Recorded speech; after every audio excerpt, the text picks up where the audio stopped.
Hi! Oh, presko kayo ang lugar. Hello mga ka-reels. A day in my life as a plain housewife nga nag-content creator. Mao ni karon naglaag-laag na sad mi diri sa kapihan sa Davao de Oro. Nya, lagi kay kapihan man nilain pud og di ta mga pi. Aw bitaw tsokolate ra among gi-order diha, wa pinangapi. Pero ang ilang tsokolate din hiya, dili basta-basta kay haskang lamia. Pero di po ta magmahay kay haskang ispisuha sa ilang tsokolate, haskang lamia sa timplada lagi. Unya kay layo man ang among biyahe, di po ta magpaalkansi kinahanglan ato dyan yung kuhaan diri og video ang ato ang pag-anhi din hiya. Unya dili lang tsokolate ang lami din hiya, hasta ang pananawon lami kaayo og ang iyahang preskong hangin.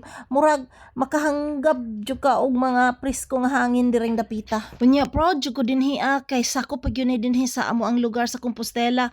Unya kung gusto mo anhi diri, maagian ra gyud ninyo daplin ra jud ni siya karsada padulong ka og katiil Tubaganga.